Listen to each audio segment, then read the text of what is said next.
संस्कार। आखिर माँ संस्कारी बहू से क्या चाहती थी।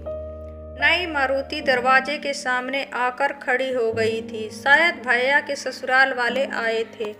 बाबूजी चुपचाप दरवाजे की ओट में हाथ जोड़कर खड़े हो गए और माँ जो पीछे आंगन में झाड़ू दे रही थी, भाभी की आवाज लगाते ही हड़बड़ी में अस्त व्यस्त साड़ी में ही बाहर दौड़ी आई। आते ही भैया की छोटी साली ने रिंकू को गोद में भर लिया और अपने साथ लाए हुए कई कीमती खिलौने देकर उसे बहलाने लगी। ड्राइंग रूम में भैया के सास ससुर तथा भाभी भैया की गपशप आरंभ हो गई।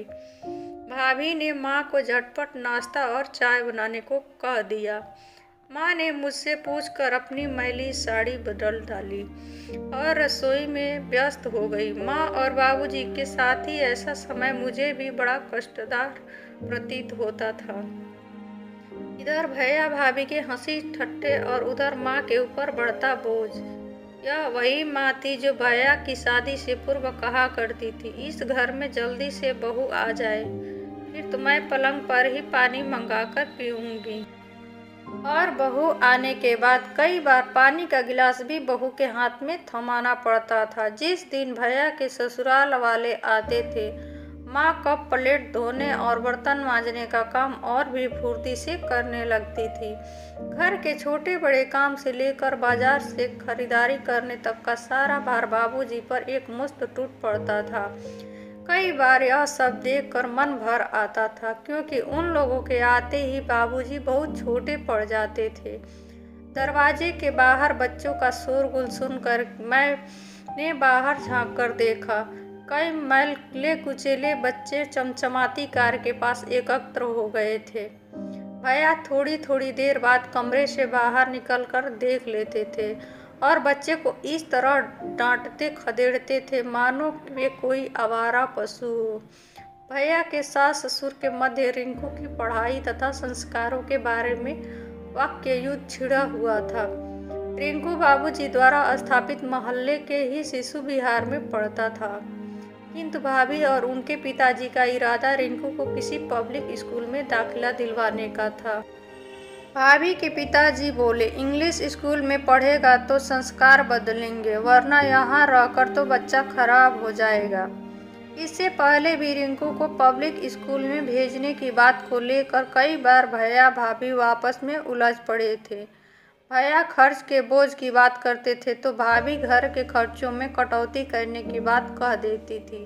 वह हर बार तमक कर एक ही बात कहती थी, लोग पागल नहीं हैं जो अपने बच्चों को अच्छे स्कूल में पढ़ाते हैं, इन स्कूलों के बच्चे ही अच्छे पदों पर पहुंचते हैं। भैया निरुत्तर रह जाते थे। बड़े उत्साह से भाभी ने स्कूल से फॉर्म मंगवाया था। रिंकू को किस प्रकार तैयारी करानी थी, इस विषय में मुझे भी कई हिदायतें दी थी। वह स्वयं सुबह जल्दी उठकर रिंकू को पढ़ाने बैठ जाती थी। उन्होंने कई बातें रिंकू को तोते की तरह रटा दी थी। वह उठते बैठते सोते जागते उन छोटे से बच्चे के मस्तिष्क में कई तरह के सामान्य ज्ञान की बातें भरती रहती थी और माँ और बाबूजी के साथ रिंकू का खेलना घूमना बातें करना चहकना काफ़ी कम हो गया था। एक दिन वह माँ बाबूजी के सामने ही मोहल्ले के बच्चे के साथ खेलने लगा। भाभी उबलती हुई आई और तमक्कर बाबूजी को भला बुरा कहने लगी, आप रिंकू की जिंदगी को बर्बाद करके छोड़ेंगे। असभ्य गंदे और निरक्षर बच्चों के साथ खेलेगा तो क्या सीखेगा। और बाबूजी ने उसी समय दुलारते हुए रिंकू को अपनी गोद में भर लिया था।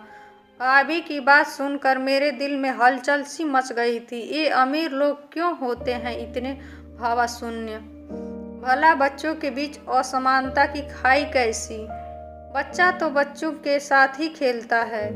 एक मुरझाए हुए फूल से हम खुशबू की आशा कैसे कर सकते हैं। क्यों नहीं सोचती भाभी यह सब कुछ। एक बार उबलता दूध रिंकू के हाथ पर गिर गया था। वह दर्द से तड़प रहा था। सारा मोहल्ला परेशान होकर एकत्र हो गया था। तरह तरह की दवाइयाँ, तरह तरह के सुझाव बच्चे को रिंकू को छोड़कर जाने की तैयार नहीं थे। आश्चर्य तो तब हुआ जब भाभी के मुंह से उन बच्चों के प्रति वात्सल्य के दो बोल भी नहीं फूटे। वह उनकी भावनाओं के साथ उमड़े हुए प्यार के साथ तालमेल ही नहीं बैठा पाई थी। भाभी भी क्या करती, उनके स्वयं के संस्कार ही ऐसे बने थे। वह एक अमीर खानदान से ताल्लुक़ रखती थी। पिता और भाइयों का लंबा चौड़ा व्यवसाय है। कॉलेज के ज़माने से ही वह भैया पर लट्टू थी। उनका सारा प्यार दिनों दिन बढ़ता गया। मध्यवर्गीय भैया ने कई बार अपनी परिस्थिति की यथार्थता का बोध कराया, लेकिन वह तो उनके प्यार में दीवानी हुई जा रही थी। सम विषम ऊंच नीच का विस्तार न करके उन्होंने भैया को अपना जीवन साथी स्वीकार ही कर लिया। जब इस घर में आने के बाद एक अभावों का खाता खुलने लगा तो वह एकाएक जैसे ढहने सी लगी थी। उन्होंने ही ड्राइंग रूम की सजावट और संगीत की धुनों को पहचानना था। इंसानों के साथ जज्बाती रिश्तों को वह क्या जाने। वह अभावों की परिभाषा से बेखबर रिंकू को अपने भाइयों के बच्चों की तरह ढालना चाहती थी। भैया की औकात, भैया की मजबूरी, भैया की हैसियत का अंदाज़ा क्यों कर उन्हें होता। कभी कभी ग्लानि तो भैया पर भी होती थी। वह कैसे भाभी के ही सांचे में ढल गए थे। क्या वह भाभी को अपने अनुरूप नहीं ढाल सकते थे। रिंकू टेस्ट में पास हो गया था। भाभी की खुशी का ठिकाना न रहा था, मानो उनकी कोई मनमांगी मुराद पूरी हो गई थी। वह अब बड़ी खुश नज़र आने लगी थी। जुलाई से रिंकू को स्कूल में भेजे जाने की तैयारी होने लगी थी। नए कपड़े बनवाए गए थे, जूते, टाई तथा अन्य कई ज़रूरत की वस्तुएं खरीदी गई थी। वह तो भाभी रिंकू के साथ टूटी फूटी अंग्रेजी में बातें भी करने लगी थी।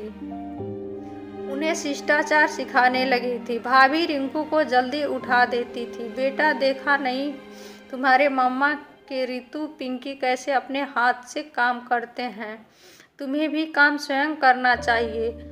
थोड़ा चुस्त बनो। भाभी उन्हें नन्ही जान को चुस्त बनाना सिखा रही थी, जिसे खुद चुस्त का अर्थ मालूम नहीं था। माँ और बाबूजी रिंकू से अलग होने की बात सोचकर अंदर ही अंदर विचलित हो रहे थे। आखिर रिंकू के जाने का निश्चित दिन आ गया था। स्कूल ड्रेस में रिंकू सचमुच बदल गया था। वह जाते समय मुझसे लिपट गया। मैंने उसे बड़े प्यार से पुचकार कर समझाया, तुम वहाँ रहने नहीं, पढ़ने जा रहे हो। वहाँ तुम्हारे जैसे बहुत से बच्चे होंगे। उनमें से कई तुम्हारे दोस्त बन जाएंगे। उनके साथ पढ़ना, उनके साथ खेलना। तुम हर छुट्टी में घर आ जाओगे। फिर माँ बाबूजी भी तुमसे मिलने आते रहेंगे। भाभी भी उसे समझती रही। तरह तरह के प्रलोभन देकर माँ और बाबूजी के कंठ से आवाज़ ही नहीं निकल रही थी। बस ये बार बार रिंकू को चूम रहे थे। रिंकू की विदाई का क्षण मुझे भी रुला गया। बोगनवेलिया के फूलों से ढके दरवाजे के पास से विदाई के समय हाथ हिलाता हुआ रिंकू, माँ और बाबूजी के उठे हाथ तथा आंसुओं से भीगा चेहरा, उस खामोश वातावरण में एक आवाज़ उभरती रही थी। बोगनवेलिया के फूलों की पुरानी पंखुड़ियाँ हवा के तेज झोंके से खरखर नीचे गिरने लगी थी। उसके बाद उसमें संस्कार के नए फूल खिलेंगे और अपनी महक बिखेरेंगे। वीडियो पसंद आए तो please like, subscribe and share करिएगा। Thanks for watching video.